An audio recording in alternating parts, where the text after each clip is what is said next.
DRG Kids. பகவான் கிருஷ்ணர் சின்ன வயசுல இருந்தே ரொம்ப குறும்புக்காரரு. அவருடைய லீலைகள் இன்னைக்கும் இந்த உலகத்துல பேசப்பட்டுட்டு இருக்கு.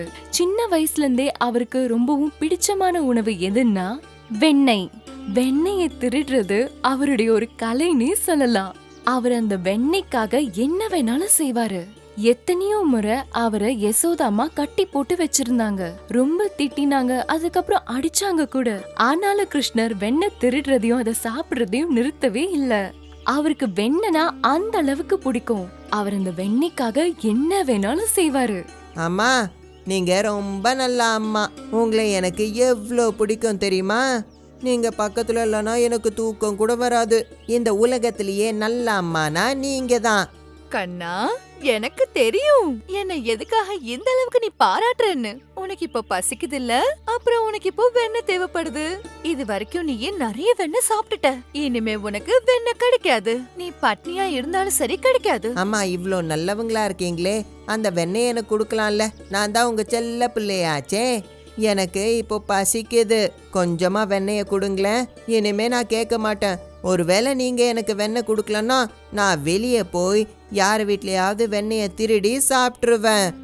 அதுக்கப்புறம் யாராவது வந்து உங்களை கேட்டா அதுக்கு பதில் நான் சொல்ல மாட்டேன்.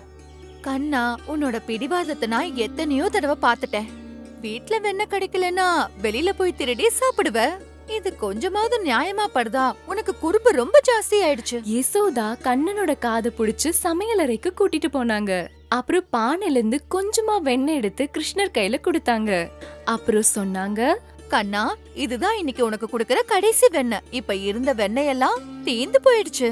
நாளைக்கு இத விக்கிறதுக்கும் கொண்டு போகணும்ல. விக்கிறதுக்கும் நம்மளுக்கு வெண்ணெய் வேணுமா இல்லையா?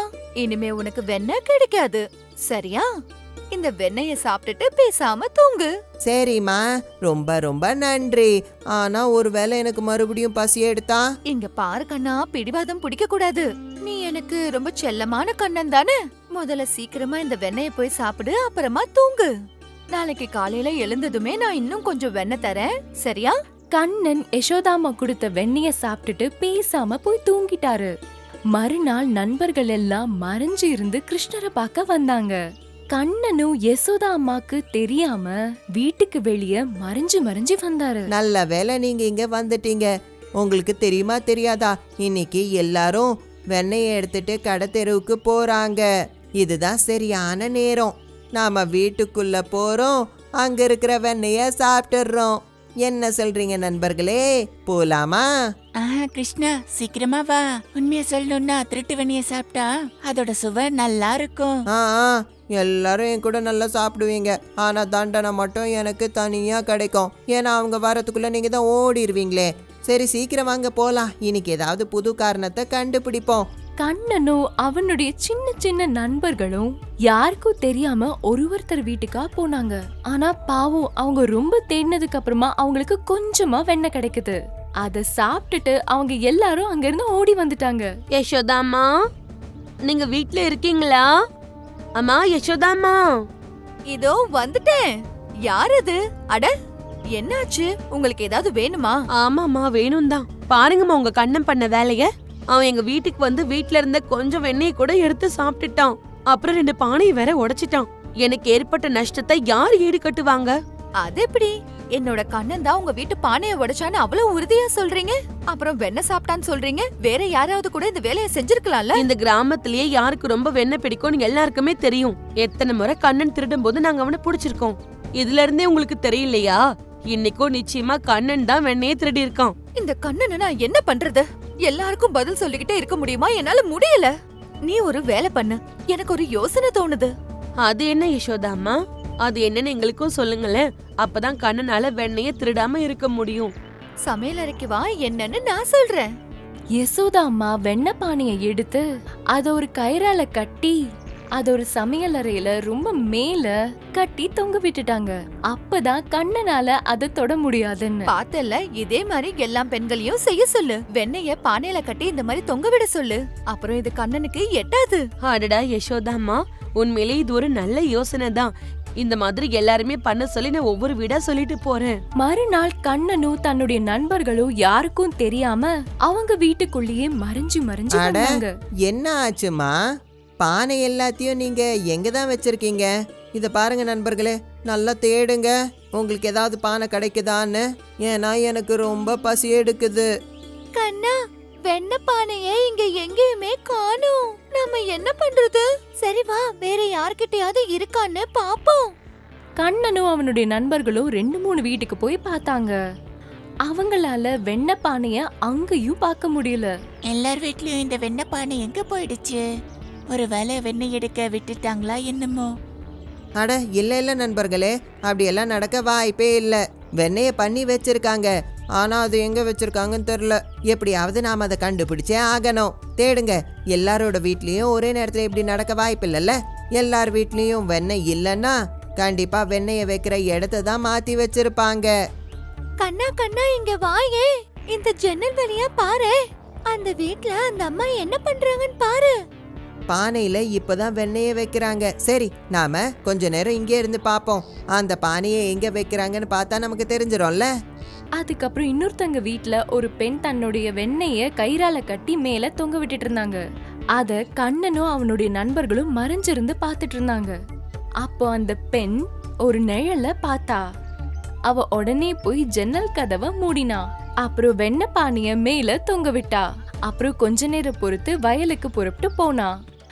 அவங்க போனதுக்கு அப்புறமா கண்ணனும் தன்னுடைய நண்பர்களும் அந்த வீட்டுக்குள்ள நுழைஞ்சாங்க. நம்ம கண்ணு முன்னாடி தான் அவங்க கிளம்புனாங்க, ஆனா அவங்க கையில எதுவுமே இல்ல. அப்பனா அதுக்கு அர்த்தம் வெண்ணெய் இங்க தான் இருக்கு. எல்லாரும் சீக்கிரமா தேடுங்க. திடீர்னு கண்ணனுடைய பார்வை மேல தொங்கிட்டு இருக்கிற பானை மேல பட்டுச்சு. அதுல இருந்து வெண்ணெய் வழிஞ்சிட்டு இருந்தது. அப்படியா? இப்போதான் எனக்கு தெரிஞ்சது எல்லாரும் அவங்களோட பானையை எங்க கட்டி வச்சிருக்காங்கன்னு. அதோ அங்க பாருங்க, நாம எப்பவும் போய் பானையை கீழே தானே தேடிக்கிட்டு இருக்கோம். அதனாலதான் அவங்க மேல அதை கட்டி வச்சுட்டாங்க. கிருஷ்ணா, இந்தா தடி. முதல்ல இந்த பானைய வட, அப்பதான் நமக்கு வெண்ணெய் கிடைக்கும். காலையில இருந்து வெண்ணெய் பானை ஒன்னும் கிடைக்கல. இல்ல அப்ப நாம தான் திருடோன்னு எல்லாருக்கும் தெரிஞ்சிரும். நாம இதுக்கு ஒரு திட்டத்தை கண்டுபிடிச்சே ஆகணும். கண்ணா, இதுக்கு உன்கிட்ட ஏதாவது யோசனை இருக்கா? அது மூலமா இந்த வெண்ணெயும் நம்மளுக்கு கிடைக்கணும். அப்புறம் அதே இடத்துல நம்ம அதை வச்சிடணும். வெண்ணக்காக நான் என்ன வேணாலும் பண்ண தயாரா இருக்கேன். இதுக்கு என்ன பண்ணணும்னு எனக்கு ஒரு வழி கிடைச்சிருச்சு. சரி, நாம ஒண்ணு பண்ணலாம். ஏணி மாதிரி ஒருத்தர் மேல ஒருத்தர் ஏறி கடைசியா மேல இருக்கிறவங்க போய் வெண்ணெய் எடுப்போம். அதுக்கப்புறம் எல்லாரும் அதை சாப்பிடலாம். இது நிஜமாவே நல்ல திட்டம். வாங்க வாங்க, சீக்கிரமா வாங்க நண்பர்களே. கண்ணன் தன்னுடைய நண்பர்கள் ஒருத்தர் மேல ஒருத்தரை நிக்க வச்சான். முதல்ல கீழே 3 நண்பர்கள் நிக்கிறாங்க. அவங்களுக்கு மேல 2 நண்பர்கள் நிக்கிறாங்க. அதுக்கு மேல கண்ணன் ஏறினா. ஒருத்தரும் தன்னோட தோலை இறுக்கமா புடிச்சுக்கிட்டாங்க. கண்ணன் மேல ஏறி அந்த பானைய கீழே இறக்குனா. அதுக்கப்புறம் எல்லாரும் சேர்ந்து அந்த வெண்ணெய சாப்பிட்டாங்க. சாப்பிட்டு முடிச்சதுக்கு அப்புறம் கண்ணன் அந்த வெறும் பானையை கொண்டு போய் அதே மாதிரி மேல தொங்க விட்டான். இப்படி ஒன்னா சேர்ந்து எல்லார் வீட்டு வெண்ணெயையும் கண்ணனும் நண்பர்களும் சாப்பிட்டு முடிச்சாங்க. கடைசியா அவங்க வந்து சேர்ந்தது யசோதா அம்மா வீட்டுக்கு. கண்ணா, வெண்ணெய் சாப்பிட்டு சாப்பிட்டு வயிறு பெருசாயிடுச்சு. இதுக்கு மேல வேண்டாம் கண்ணா. உன்னால சாப்பிட முடியலன்னா சாப்பிடாத. எனக்கு இப்போ வெண்ணெய சாப்பிடணும்னு தான் தோணுது. அது மட்டும் இல்லாம இந்த மாதிரி பானைகளை மேல கட்டி வைக்கணுங்கிற யோசனை கண்டிப்பா யசோதாமாக்கு தான் வந்திருக்குங்கிற விஷயம் எனக்கு நல்லாவே தெரியும். ஏன்னா அவங்க தான் இப்படி பண்ணுவாங்க. எப்படியாவது இந்த பானையில இருக்கிற வெண்ணெய நான் சாப்பிட்டே தீருவேன். கண்ணன் தன்னுடைய வீட்டிலேயே மறுபடியும் தன்னோட நண்பர்களோட ஒருத்தர் மேல ஒருத்தர் ஏறி தொங்கிட்டு இருந்த பானைய கீழே இறக்குனாங்க. வெண்ணெய சாப்பிட்டுட்டு இருந்தாங்க. அப்ப திடீர்னு யசோதா அம்மா அங்க வந்துட்டாங்க. ஐயோ கடவுளே, நீயும் வெண்ணெய் சாப்பிடுற பழக்கமோ? என்ன பண்ணாலும் நீ திருந்த மாட்டேன்ற. வெண்ணெய் சாப்பிடுறதையும் நிப்பாட்ட மாட்டேன்ற. எப்படியாவது நீ வெண்ணெய் இருக்கிற இடத்த கண்டுபிடிச்சிடுற கிருஷ்ணா. நீ ரொம்பவே மோசம் கிருஷ்ணா. இன்னைக்கு எப்படி நீ இந்த வெண்ணெயை எடுத்த? கீழே எப்படி நீ பானையை இறக்குன? அப்புறம் எப்படி சாப்பிட்ட? மறுபடியும் எப்படி வச்ச? இதெல்லாம் நீ மட்டும் எப்படி செஞ்ச? எப்படின்னு சொல்லு கிருஷ்ணா. ஆமா, நாங்க ஒருத்தர் மேல ஒருத்தர் ஏணி மாதிரி மேல ஏறி போனோம். அதுக்கப்புறம் மேல இருந்தவங்க வெண்ணெயை எடுத்து எனக்கு கொடுத்தாங்க. அந்த பானையில இருக்கிற வெண்ணெயெல்லாம் சாப்பிட்டு மறுபடியும் அந்த பானையை நாங்க அங்கேயே வச்சிருவோம். எல்லாத்தையும் கீழே எடுத்து அதுல இருக்கிற வெண்ணெயை எடுத்துட்டு மறுபடியும் அதை வச்சிருவோம். இப்ப யாருக்கும் நான் தான் எடுத்தேன்னு தெரியாதுல்ல. யசோதம்மா தலையில அடிச்சுக்கிட்டு என்ன சொன்னாங்கன்னா, அட கடவுளே, இந்த கிருஷ்ணனை நான் என்ன பண்றது?